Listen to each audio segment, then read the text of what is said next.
মুখ্যমন্ত্রীকে যোগ্য অযোগ্যদের তালিকা দিতেই হবে, তিনি বাধ্য। ওএমআরের মিরর কপি দিতেই হবে, তিনি বাধ্য। দেখবেন কিভাবে। আমি শুধু আশঙ্কা করছি যে আমাদের মৃতদেহের উপর এই লিস্ট টানাতে না হয়, কারণ আমরা কোনো অবস্থাতেই এই লিস্ট না পাওয়া পর্যন্ত অনশন প্রত্যাহার করছি না, এইটুকুই বক্তব্য। মুখ্যমন্ত্রী নিজেও অনশন করেছেন, তিনি নিশ্চয়ই জানেন অনশন কী জিনিস। শরীর যত ভাঙছে ততই বাড়ছে মনের জোর। হক আদায় করতে রোদ ঝড় বৃষ্টিতেই দাঁতে দাঁত চেপে মাটি আঁকড়ে পড়ে রয়েছেন চাকরিহারারা। আচার্য সদনের এসএসসি ভবনের সামনে অবস্থান ও রিলে অনশনে বসেন তারা। অভিযোগ, সরকারের তরফে না করা হয়েছে পানীয় জলের ব্যবস্থা, না আছে বায়ো টয়লেট, এমনকি ট্রিপল টাঙাতেও দেওয়া হয়নি। রোদ থেকে বাঁচার জন্য চাদর টাঙাতে গেলেও পুলিশি বাধার মুখে পড়তে হয় বলে অভিযোগ চাকরিহারাদের।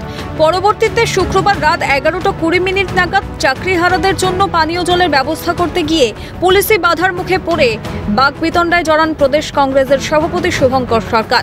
বাধ্য হয়ে পানীয় জলের বোতল নিয়ে ফিরে যেতে হয় তাকে। প্রশ্ন উঠছে, এতটা অমানবিক কিভাবে হতে পারে রাজ্য সরকার তথা রাজ্য পুলিশ? দালাল বলে কটাক্ষ করে রাজ্য পুলিশের বিরুদ্ধে ক্ষোভ উগরে দেন শুভঙ্কর সরকার। আমরা অনশন করছি, না আছে এখানে কোনো বাথরুম, না আছে পানীয় জলের ব্যবস্থা, না আছে মাথার উপরে ছাদ। এই রোদ ঝড় বৃষ্টি এর উপরে আমরা আছি। একটা বিছানার চাদর মাথার উপরে দেওয়া হয়েছিল, এই যে রোদ আপনারা দেখতে পাচ্ছেন। তা সেক্ষেত্রেও রাজ্য সরকারের পুলিশ, মমতা বন্দ্যোপাধ্যায় এতটা নির্দয়, তার পুলিশ সেই চাদরটা পর্যন্ত টানাতে দিচ্ছে। এর আগে এসে জল দিয়ে গেছি, আবার জল নিয়ে এসেছিলাম, কারণ ওরা জল পাচ্ছেন না বলে। ইন্টেনশনালি যাতে জল দিতে না পারে, ওরা বলছেন যে সাফিসিয়েন্ট জলের ব্যবস্থা আছে, বায়ো টয়লেটের ব্যবস্থা নেই, বাথরুমের ব্যবস্থা নেই। চামচাগিরি করছে পুলিশগিরি করে।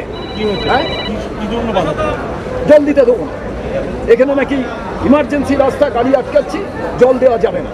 না, জল দেওয়া যাবে না মানে এই জন্য জল এরা রাস্তায় বসে আছে।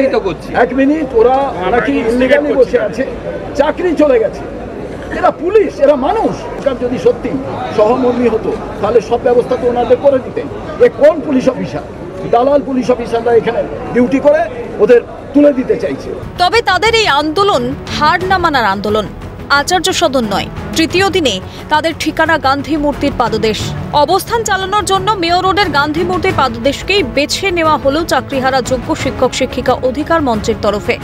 সাধারণ মানুষের কথা মাথায় রেখে ও পুলিশের অনুরোধে আচার্য সদনের সামনের রাস্তা খালি করে দিয়ে শনিবার সকাল থেকে গান্ধী মূর্তির পাদদেশে অবস্থান শুরু করেন তারা। একটাই দাবি, প্রকাশ করা হোক যোগ্য অযোগ্যদের তালিকা। চরম একটা গাফিলতি ছিল। সুপ্রিম কোর্টেও আমরা দেখেছি যে শেষ পর্যায়ে তারা মেনে নিল সিবিআইকে, বা সিবিআইয়ের পাশাপাশি তারা বলল যে আর কোনো মানে যা যা অ্যালিগেশন ছিল যে আমরা সিবিআই ডেটাটাকে মেনে নিচ্ছি, এগুলো তারা আগেই এগুলো মেনে নিতে পারতো, তাহলে এত জটিলতা তৈরি হতো না। যাকে এখন যখন তারা মেনে নিয়েছে, বাকি যা যা লাগবে কেসের জন্য সুপ্রিম কোর্টে তারা ডিভিউ টেস্ট, সেগুলো যথাযথভাবে তাদের দিতে হবে। এবং বিচারপতিকেও আমাদের যে এত সংখ্যক শিক্ষক শিক্ষিকা যাদের বিরুদ্ধে কোনো রকম অ্যালিগেশন নেই, যারা কোনো দুর্নীতির সঙ্গে যুক্ত নয়, তারা যাতে ন্যায় পায়, সেই জন্য আমাদের বিচার ব্যবস্থার কাছেও আমাদের আবেদন। একমত হওয়া গেছে যে 22 লক্ষ ওএমআরটা পাবলিশ যদি করা যায়, তাহলে আর্টিকেল 14 বা 16 যেটা ভায়োলেশনের ব্যাপারটা এসছে, সেইটা কিছুটা হলে লাঘব করা যাবে। এর এগেনস্টে তারপর যদি আমরা রিভিউর দিকে যাই, তাহলে কোথাও গেলে হয়তো পজিটিভ একটা অ্যাপ্রোচ আমরা পেতে পারি। যেহেতু সাধারণ মানুষের অসুবিধে হচ্ছে, ওটা অত্যন্ত গুরুত্বপূর্ণ রাস্তা। পুলিশের অনুরোধে সেই জায়গা থেকে এই যোগ্য শিক্ষকরা চলে এসেছেন গান্ধী মূর্তি পাদদেশে। সকাল থেকে গান্ধী মূর্তি পাদদেশে তারা অবস্থান করছেন। তাদের দাবি, এই সেগ্রিগেশন যেটা নিয়ে এত সমস্যা, সেটা অবিলম্বে রাজ্য সরকারকে তথা পর্ষদকে করতে হবে। রিভিউ পিটিশন গিয়েছে সুপ্রিম কোর্টের কাছে, সেই মামলা রয়েছে। কিন্তু তার আগেই এই সেগ্রিগেশন কমপ্লিট করতে হবে, যোগ্য অযোগ্য তালিকা প্রকাশ করতে হবে। সেই দাবি নিয়েই আবারও পথে নেমেছেন যোগ্য শিক্ষকরা। তাদের এই দাবি দেওয়া আদতে পূরণ হবে কি? আদতে রাজ্য সরকারের টনক আবার নড়বে কি? সে কথাই উঠছে এবং সে প্রশ্ন থেকেই যাচ্ছে। ক্যামেরায় সায়ন চক্রবর্তী ও পুষ্পা দেবনাথের সঙ্গে অভিরূপা হাজরা ও শৌভিক কিরের রিপোর্ট, ক্যালকাটা নিউজ।